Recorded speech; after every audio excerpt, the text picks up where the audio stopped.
Hello everyone, so after my previous video, which was rather quite long, I'd rather keep this one a bit shorter.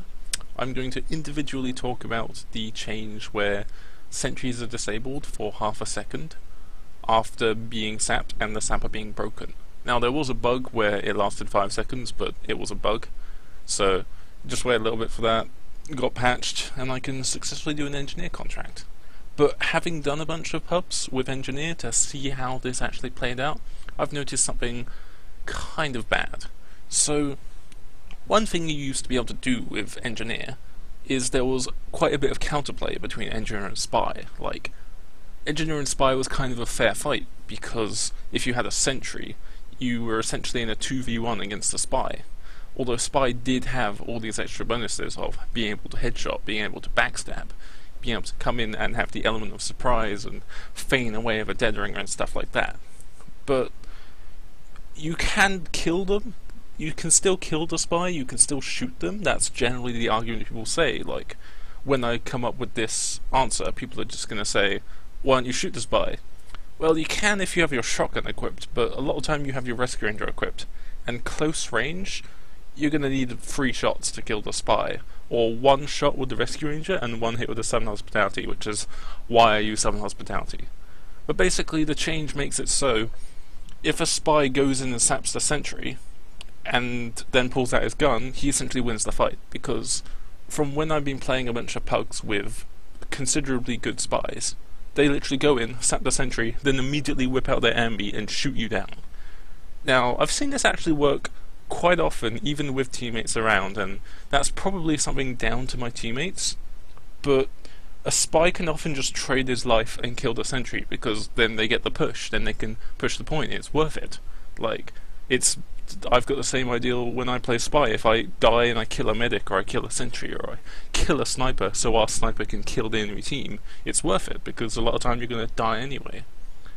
But this just gives Spy, like, way too much strength when attacking a Sentry, because if you're alone, like for example, say you're holding Badwater 3rd, a Spy can just get behind you, sap the Sentry, like if he doesn't already stab you, he can like sap the Sentry, whip out his gun, and he can kill you in 2 shots, like bam, headshot, and then bam, body shot, in which that time you have time to maybe land 1 wrench hit, or scramble to your rescue ranger, maybe land a shot, and then die. So like, there's not as much counterplay. But one strat I'm going to probably bring up on video, because I've got quite a few clips of this, is, I don't really know what I'm calling this strat, but I've done it quite a lot of times when I'm playing maps like Steel, because Steel, you oftentimes are left on your own while everyone's scrambling to figure out where they actually want to hold, because it's quite a confusing map actually. But I have my Sentry, a Spy comes in and saps it, and then you make the decision, oh, I'm gonna fucking smash my Sentry twice and unsap it, but then the Spy just keeps resapping. So what you do is you break the sapper once, and it doesn't break it because it's like half broken, so the Spy can't replace it because there's already a sapper there, it's just like half damaged. But then the Spy has like this weird moment where he's like, crap, do I stand here like waiting to resap it, or do I pull out my gun? Because once you hit that sapper once, you can then go towards the Spy and start swinging your wrench at him and trying to get him away. And basically he either stands there with the sapper waiting to resap and you kill him, or he whips out his gun or his knife and tries to attack you, in which he most often breaks disguise at that point. In which then you can turn around and then break the sapper, and then the Spy dies because of the Sentry. So you have this kind of nice counterplay of, you're forcing the Spy into a situation where he either commits to a fight and dies, or he just runs away. And this does sound OP now that I've explained it, but it really isn't, because you're essentially like stuck with your wrench, so a good Spy can see this is going on, take a step back, and just hit you twice in the head with like Ambassador, or like once in the head and then once in the body. And if you're like, yeah, but that takes skill because it's Ambassador and you're maybe dodging, then I bring up the point of Enforcer, which is basically at this point Ambassador if you can't consistently hit headshots. Like the 20% damage bonus on disguises essentially gives the ability to 2-shot like an engineer when you have that disguise, initially. So you have the disguise, you do 20% extra damage, and then you fire your second shot and it kills him. So, and my spy on my team actually runs Enforcer because for some reason they allowed it in ETF2L, so that's actually a good strat to use. But basically, now that they've got that half a second delay on the Sentry's activation after being sapped, if I try and do that trick, the Sentry won't shoot him, the Sentry will just be sitting there and the spy will kill me. So I guess this isn't much of a complaint. Well, I guess it does sound like a complaint, but as I've explained before, I'm of a weird perspective where I totally agree that Engineer is a broken class. I just play it in Highlander. Like, I'm not a devoted main where I'm like, oh no, my class is amazing, why is it being nerfed? You know, pirate players. Like, I totally accept that Engineer is a shit class. It's so annoying to fight against in pubs. You get like 5 engineers on the enemy team working together. It's just not fun to play against. You want to just go fucking demo and clear it out, but then they have short circuit and other bullshit like that. I'm just saying clearly from a Highlander standpoint, this kind of messes with the counterplay and the individual ability that an engineer can apply to like save himself. He's now relying way more on his team to be able to actually function. He needs people constantly around him to prevent a spy from like just destroying him. What I'm asking for is, I just want engineer to have a fair chance, not in just being able to basically fix everything that goes wrong, you know, homewrecker, like, hint hint, fucking Valve, nerf the homewrecker, please. But fucking just give engineer the ability to actually succeed in fights, if he has the skill or he has the brains. I kinda like the idea of giving him brains, because like, engineer isn't necessarily the most skillful class, but it does require a lot of prerequisite knowledge.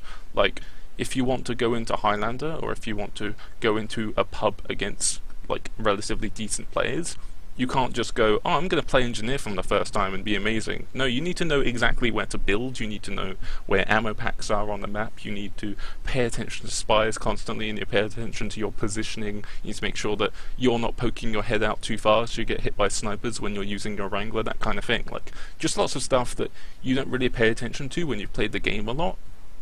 But if you start playing the game and then you go into engineer, there's just this huge, like, steep wall of access before you can actually be kind of okay at engineer. Like, again, like, you don't have to be the most skillful person to play engineer, but you have to know a lot to, like, get started, and hopefully that's what I'm trying to teach. Or if you want to know more about engineer, like, listen to Uncle Dane, he's pretty good at it. Like, he's pretty a nice guy.